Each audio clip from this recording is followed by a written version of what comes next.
Boleh nggak sih dana black money atau dana gelap itu digunakan untuk kampanye, Pak? Ya itu clear, itu nggak boleh gitu.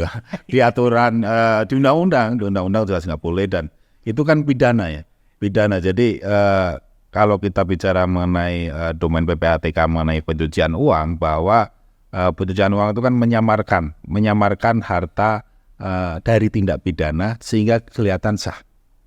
Oh iya. Orang korupsi itu nggak mau ketahuan bahwa dananya dari korupsi. Dia mungkin, oh ini dari bisnis saya, oh ini dari pinjaman dan sebagainya. Inilah yang disebut pencucian uang. Jadi dia meng-create transaksi sehingga dana yang gelap kelihatan bersih gitu. Iya.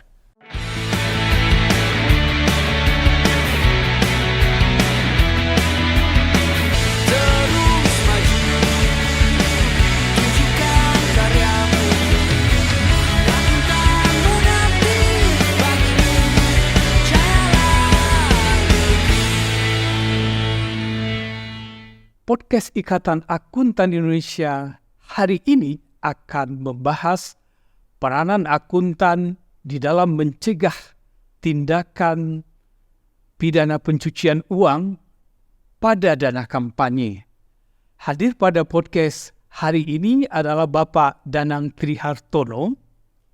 Beliau adalah PLT Deputi Analisis dan Pemeriksaan Pusat Pelaporan Analisis Transaksi Keuangan PPATK Republik Indonesia. Selamat siang Pak Nanang. Selamat siang Bang. Tadi boleh nggak sih dana black money atau dana gelap itu digunakan untuk kampanye, Pak? Ya itu clear, itu nggak boleh gitu. Di aturan di undang-undang jelas nggak boleh, dan itu kan pidana ya, pidana. Jadi kalau kita bicara mengenai domain PPATK mengenai pencucian uang, bahwa pencucian uang itu kan menyamarkan harta dari tindak pidana sehingga kelihatan sah. Oh iya. Orang korupsi itu nggak mau ketahuan bahwa dananya dari korupsi. Dia mungkin, oh ini dari bisnis saya, oh ini dari pinjaman dan sebagainya. Inilah yang disebut pencucian uang. Jadi dia meng-create transaksi sehingga dana yang gelap kelihatan bersih gitu. Iya. Mungkin Bapak bisa definisikan sedikit Pak tentang pencucian uang tadi. Ya, pencucian uang ini adalah penyamarkan atau menyamarkan harta asal-usul, harta ilegal sehingga kelihatan menjadi yang sah. Jadi memang disamarkan ini harta-harta yang ilegal dari narkotika, dari korupsi dan sebagainya melalui mekanisme transaksi keuangan, instrumen keuangan sehingga kelihatan sah. Ini sebenarnya kan kita sebut kriminalisasi. Orang korupsi kan hak saya, hartanya hasil korupsi mau saya apain gitu kan ya. Iya. Dulu bukan tindak pidana ini Mas. Oh bukan. Dulu bukan tindak pidana, tapi dengan adanya undang-undang tentang pencucian uang, Iya. ini kita kriminalisasi bahwa ini kita masukkan ke tindak pidana. Jadi selain tindak pidana korupsinya sendiri, kegiatan mencucinya ini supaya uang korupsinya kelihatan bersih, ini tindak pidana juga gitu. Nah inilah jadi ada tindak pidana korupsinya plus tindak pidana pencucian uang yang bisa dipidanakan ke tersangkanya gitu.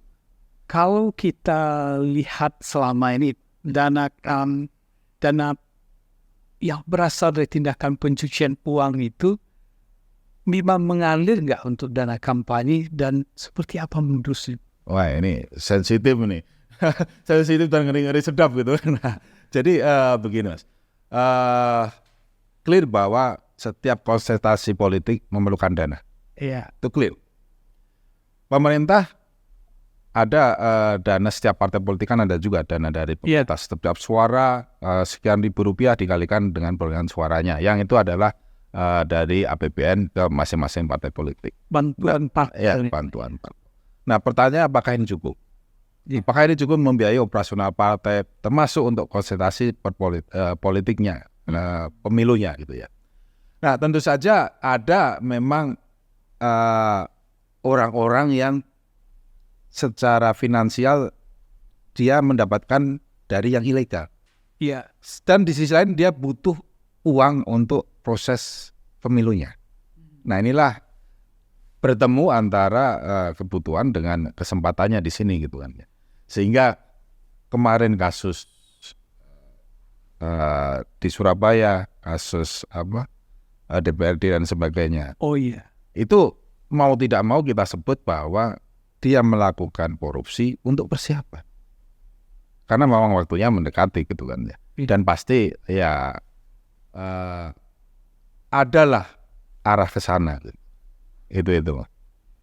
Kalau kita PPATK kan sudah lama juga ya berdiri ya Pak. Kalau berdasarkan hasil riset Bapak, Ya.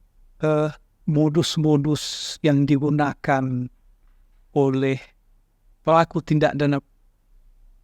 tindakan pencucian uang tersebut seperti apa? Ya, ini kita bedakan dulu pencucian uang dalam arti umum dan nanti pencucian uang dalam rangka nanti untuk kontestasi pemilu gitu ya. Ya. Kalau dalam arti umum pencucian uang modusnya itu berbagai macam. Dia memecah transaksi. Artinya dia mendapatkan uang yang besar supaya tidak mencolok, dia pecah-pecah menjadi kecil, diatasnamakan orang lain, lalu dimasukkan ke perusahaan, shell company, sehingga pura-pura, sehingga teridentifikasi kelihatannya dari bisnis, padahal ini uang dari narkotika misalnya.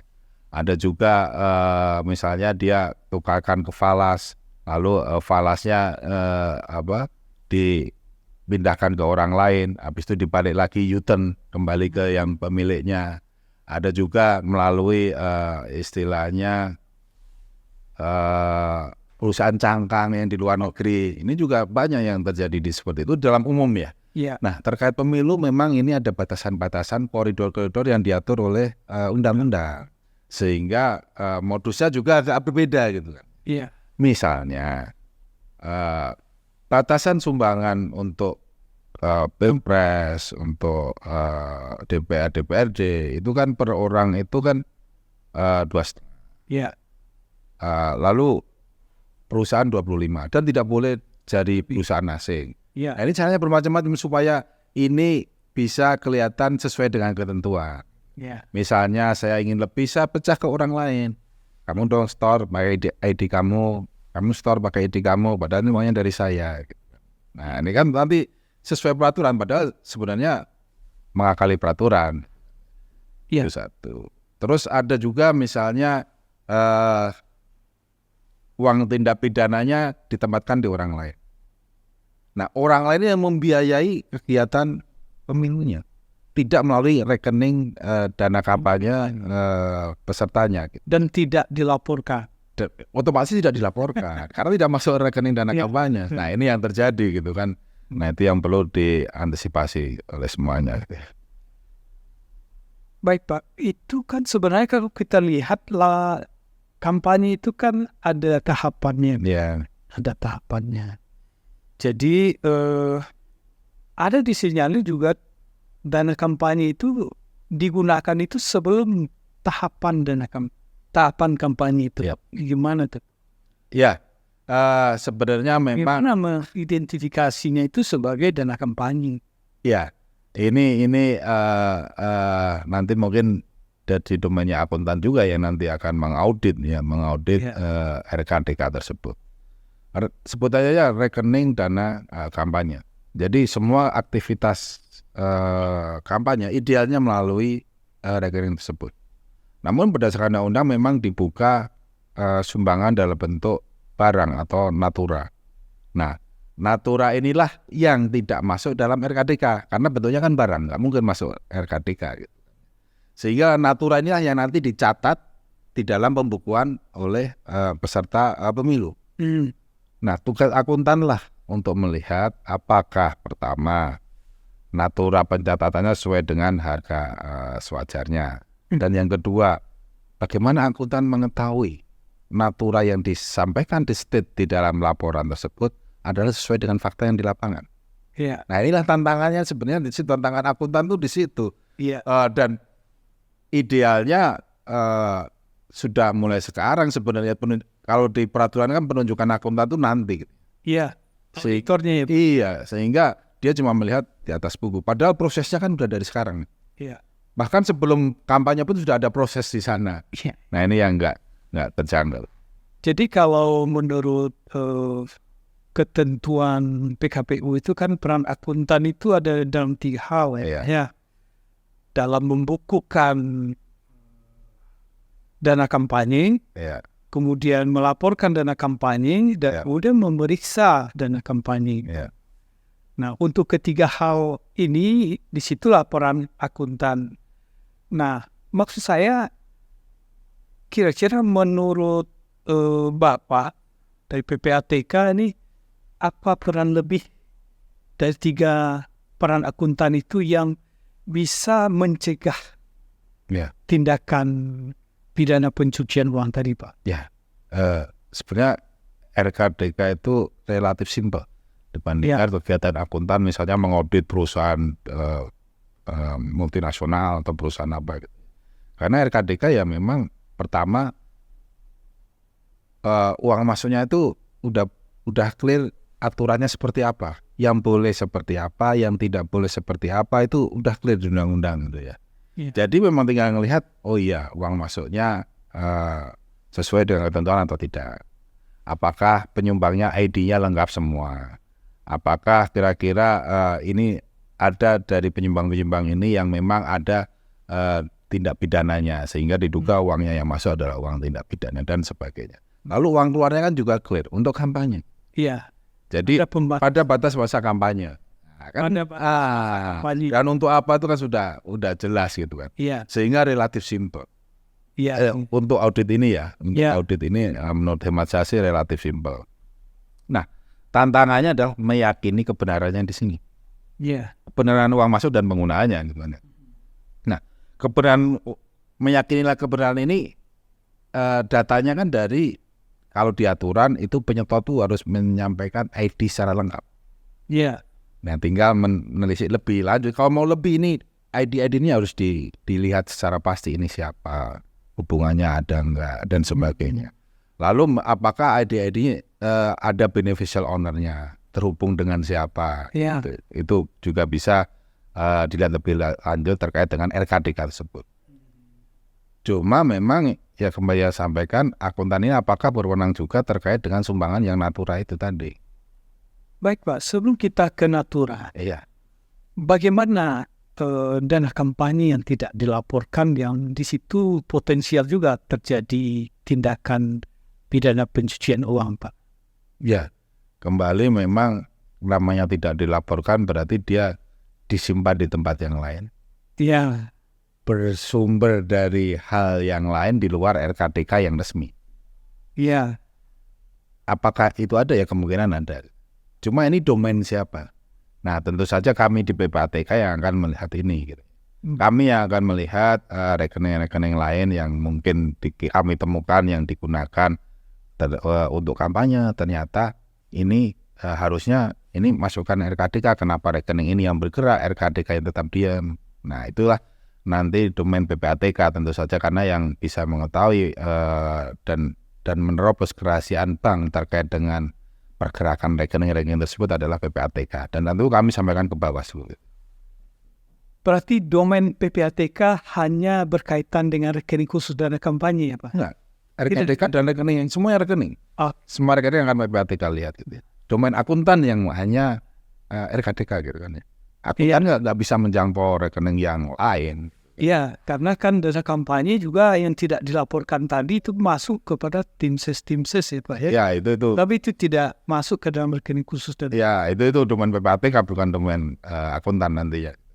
Oke Pak. Padahal akuntan berpraktik atau akuntan publik itu dalam menjalankan tugas sehari-harinya kan dia diatur dengan PMK 155. PMK 155 itu menyebut soal bagaimana prinsip mengenali pengguna jasa. Nah, kalau peserta pemilu ini apakah bisa dikategorikan sebagai pengguna jasa yang berisiko tinggi, Pak? Atau berisiko menengah atau low? Ini bagi saya sih sebenarnya dilematis ya, dalam arti gini. Yang menunjuk akuntan untuk mengaudit RKDK para peserta kampanye Iya. itu adalah KPU. Iya. Berarti pengguna jasa dari akuntan tersebut KPU atau pesertanya? Nah, itu kan pertanyaan kan seperti itu. Yang meng-hire itu sebenarnya kalau namanya pengguna jasa, saya menggunakan kamu, saya meng-hire kamu. Iya. KPU itu. Iya. KPU kan tidak bisa didefinisikan berisiko tinggi atau sebagaimana gitu ya. Jadi memang sedangkan RKDK ini hanya objek. Iya. Hanya objek. Nah, kalau kita kembali dudukkan ke peraturan mengenai klasifikasi nasabah berisiko tinggi, sedang, rendah segala macam. Kalau ditarik lagi ke peraturan PPATK pengenalan prinsip pengenalan pengguna jasa, itu bahwa pengguna jasa itu adalah yang berkaitan langsung dengan akuntannya. Artinya dia yang menitipkan, dia yang mengatasnamakan ke akuntan. Inilah yang disebut pengguna jasanya gitu loh. Inilah kalau ada transaksi-transaksi yang mencurigakan atau segala macam, dari identifikasi, verifikasi, pemantauannya ini berisiko tinggi dan mencurigakan, ya dilaporkan ke PPATK gitu kan ya. Gini Pak, Ya. Jadi kan ada 3 domain Ya. tugas akuntan, Ya. baik akuntan berpraktik maupun akuntan publik Pak. Ya. Kalau akuntan berpraktik, yang tempat berpraktiknya itu di kantor jasa akuntan. Ya. Kalau akuntan publik, tempat berpraktiknya kantor akuntan publik. Ya. Dan jasa yang diberikan oleh akuntan berpraktik itu Pak adalah untuk membantu membuat pembukuan dan menyusun laporan. Ya. Nah, sementara kalau akuntan publik melakukan audit terhadap laporan keuangan yang diproduksi. Nah, oleh karena itu pengguna jasa dari akuntan berpraktik atau kantor jasa akuntan itu adalah peserta pemilunya, pengguna jasanya. Makanya itu saya tanyakan bahwa apakah peserta pemilu itu baik capres maupun caleg itu adalah pengguna jasa yang berisiko tinggi. Sementara kan kalau seandainya akuntan publik memang pengguna jasanya adalah KPU, Pak. Ya, saya pikir bahwa partai politik segala macam itu kan banyak akuntannya juga, dia bikin laporan sendiri, nggak perlu pakai KCA gitu kan. Iya. Nah, kalau dia meng-hire untuk pembukuan, berarti memang ini pengguna jasanya. Iya. Bukan yang mengaudit tadi ya. Iya. Untuk yang menyusun kan. Nah, pengguna jasanya adalah yang partai politik ataupun calon perseorangan, calon presiden, sebagainya. Ya. Ya, berarti pengguna jasanya itu. Ya. Nah, masalah berisiko tinggi atau tidak, dia harus melakukan identifikasi. Identifikasi itu ini profil calonnya seperti apa, dia lihat perkembangan di pemberitaan kemarin seperti apa. Verifikasi, artinya verifikasi itu data-data yang masuk diverifikasi. Diverifikasi sejak awal nih, apakah memang penyumbang ini dikumpulkan secara baik dan benar dengan ID yang benar, diverifikasi gitu kan. Itu dipantau itu sampai akhir dipantau gitu. Memang prosedur yang ditetapkan. Idealnya kan ada SOP-nya dong. Berarti tiap partai itu harus ada SOP-nya, bagaimana cara nyumbangnya kemana, pasti ada. Berarti peserta pemilu ini baik capres atau caleg itu adalah pengguna jasa yang berisiko tinggi ya Pak ya? Ya, ini pertanyaannya agak menjebak juga ini. Yang jelas berisiko tinggi kan semua udah ada standarnya. Misalnya, saya ada 2 partai lah atau 2 kontestan di sini. Di satu ada SOP-nya udah jelas segala macam. Di sini belum ada SOP-nya. Mas akan melihat risiko tinggi yang lebih mana? Yang belum ada SOP-nya kan? Iya. Berarti di sini bisa lebih beresiko lah gitu kan. Nah, seperti itu. Karena memang kalau dari gambaran umum dari profilnya akan sulit. Dari profil istilahnya orang-orangnya itu akan kesulitan di situ. Kalau transaksi biasa kan dari nasabahnya ini profil transaksinya seperti apa, profil pekerjaannya seperti apa, itu bisa dilihat. Kalau di sini agak kesulitan. Jadi harus dilihat di situ. Harus dilihat di situ ya Pak. Karena kan kalau kita lihat dari PMPJ itu partai politik atau parpol, orang pejabat publik. Nah, pejabat publik atau pejabat politik itu kan memang pengguna jasa yang berisiko tinggi. pejabat publik. Nah, yang calon. Oh ya, ini calon ya Pak ya. Jadi nggak bisa disamakan. Kalau lagi misalnya audit partainya, keuangan partainya, Iya. apakah akan dimasukkan ke resiko tinggi, rendah atau sedang atau rendah, tingginya atau berdasarkan jumlah suara atau apa, kan Karena institusi partainya ya Pak. itu sih partainya. Kalaupun orang kalau dia clear, dia udah incumbent, ya itu bisa. Kalau yang baru nyalon, misalnya pendatang baru lah dia baru nyalon, itu kan bisa juga. Atau partai yang baru. Baik Pak, berarti tadi kan kita bicara soal kelompok yang berisiko tinggi, artinya pengguna jasa yang berisiko tinggi. Nah, ini ada kan kita mengenali transaksi keuangan yang mencurigakan atau kita kenal istilah TKM itu Pak. Jadi bagaimana menentukan TKM itu Pak? Nah, namanya aja transaksi keuangan mencurigakan, ini sudah diatur di Undang-Undang 8 tahun 2010. Iya. Mencurigakan itu seperti apa? Gitu. Ya. Yang pertama adalah menyimpang dari profil. Menyimpang dari profil. Setiap orang itu punya profil. Ya. Akuntan yang pasti punya profil. Ya. Misalnya dia rekan akuntan gitu ya.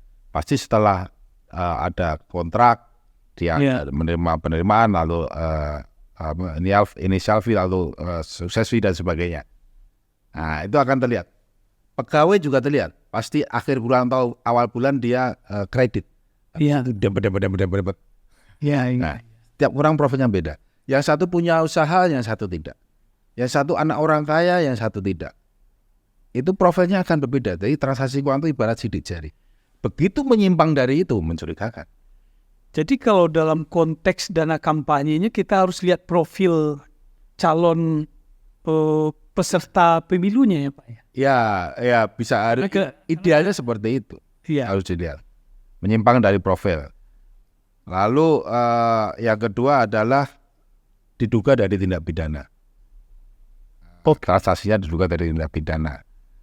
Ya ini clear lah, kalau diduga dari tindak pidana berarti memang sudah ada indikasi ini orangnya yang nyumbang atau yang, kalau dikaitkan dengan pemilu ya yang nyumbang apa terkait.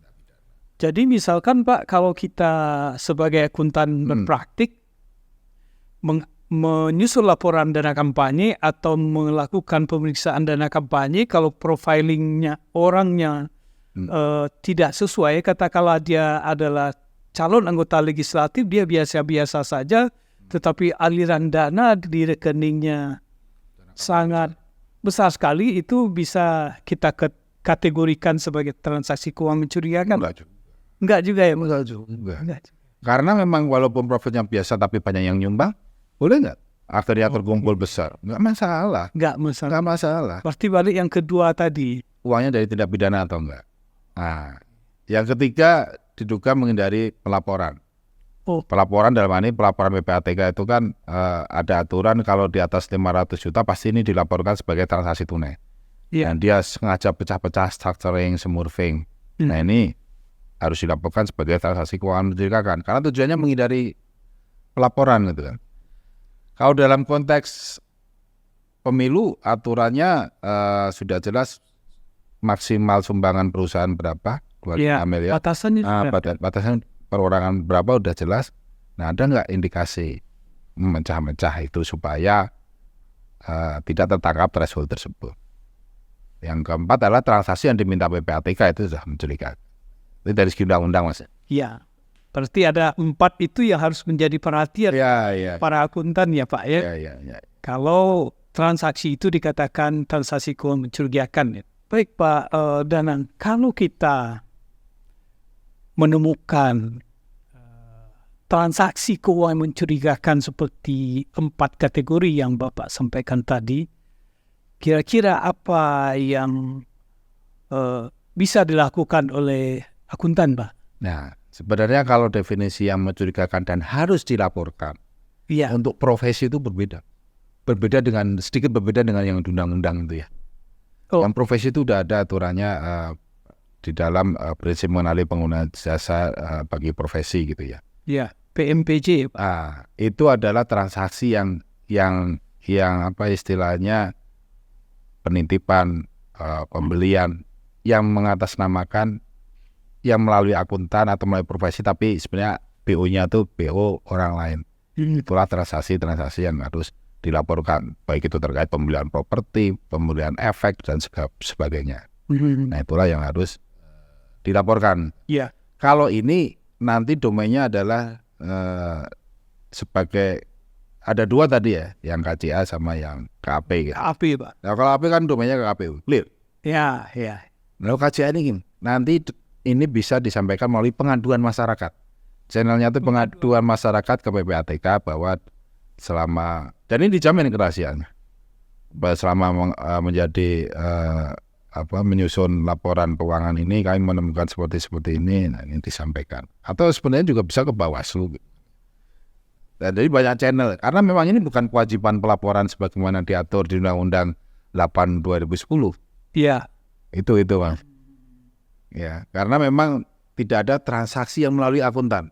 Kecuali ada transaksi yang melalui akuntan yang nanti sampai udah minta tolong nih sekalian tip transaksinya, nanti tolong diatur melalui siapa saja sehingga distorkan ke rekening dana kampanye di sini. Ya. Nah, kalau melalui, nah itu akuntan wajib lapor itu. Ya. LTKM. Ya. Nah, itu baru. Ya. Pak, kalau menurut Bapak ini kan penugasannya melakukan analisis dan kampanye juga selama ini ya Pak ya. Ya. Itu apakah peran akuntan itu dalam menjalankan 3 fungsinya terkait dana kampanye tadi sudah optimal enggak? Ya, kalau dari pengalaman dari beberapa tahun yang lalu optimal dari segi legalistik normatif oke.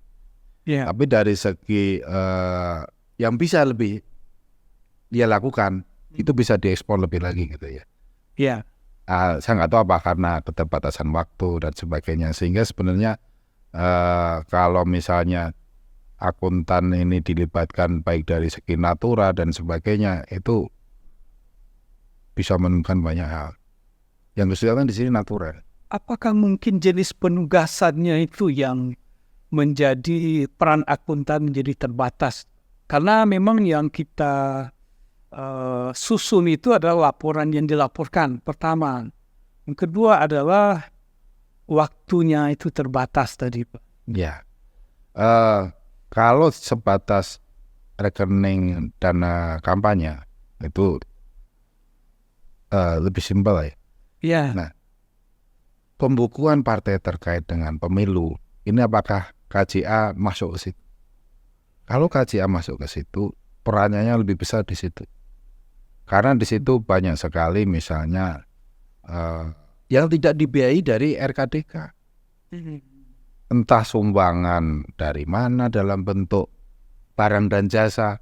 Ini siapa yang mengontrol? Apakah valuasinya itu sesuai dengan harga pasar? Sehingga tidak melebihi ketentuan. Siapa yang mengontrol ini? Harusnya KCA bisa berperan banyak di sini. Pastinya KCA betul-betul diharapkan bisa membantu peserta pemilu dalam menyusun laporan dana kampanye. Iya, bukannya pembukuannya lah gitu ya. Pembukuannya. Kalau karena ini nggak namanya bukan rekening kan, ini di pembukuan untuk disampaikan ke KPU. Karena memang banyak pernyataan bahwa menyebutkan bahwa pelaporan dana kampanye itu hanya bersifat prosedural saja, Pak. Karena banyak dana kampanye yang tidak dibukukan dan tidak dilaporkan, Pak. Jadi memang ini merupakan tantangan berat bagi profesi kami. Tetapi kalau memang ruangnya itu dibuka lebih lebar, tentu saja akuntan akan bisa lebih banyak berperan aktif lagi. Ya, harapannya tentu saja profesionalisme akuntan di situ itu diuji. Betul, diuji di situ gitu kan. Yeah. Bagaimana dia menyusun secara sesuai dengan objektif. Iya, sesuai dengan pedoman yang ada gitu kan ya. Itu satu. Yang kedua tentu saja ini juga perlu kontribusi dari segala lembaga-lembaga pengawas pemilu. Ya. Untuk ya sama-sama mengawasi pemilu ini adalah adu gagasan, adu ide sehingga bangsa ini ke depan lebih baik lagi gitu kan ya. Bukan dana gelap yang masuk ke pemilu untuk pemenangan pemilu gitu. Itu yang sama-sama harus kita antisipasi dan kita cegah. Baik Pak, memang pembicaraan tentang dana kampanye ini memang tidak habis-habisnya dan sangat menarik ya Pak, karena memang Indonesia kan baru 2 dasawarsa melakukan reformasi di bidang politik dan keterlibatan akuntan dalam proses transparansi dan akuntabilitas ini. Mudah-mudahan ke depan kita akan bekerja lebih giat lagi dan berperan lebih dalam lagi Pak. Terima kasih kepada Pak Danang yang sudah berkenan hadir pada podcast Ikatan Akuntan Indonesia ini. Mudah-mudahan di lain kesempatan Bapak bisa hadir lagi pada acara kita. Iya, sama-sama. Terima kasih Pak. Terima kasih Mas. Demikian podcast IAI kali ini bersama saya, Teddy Alfonso. Jangan lupa like YouTube IAI.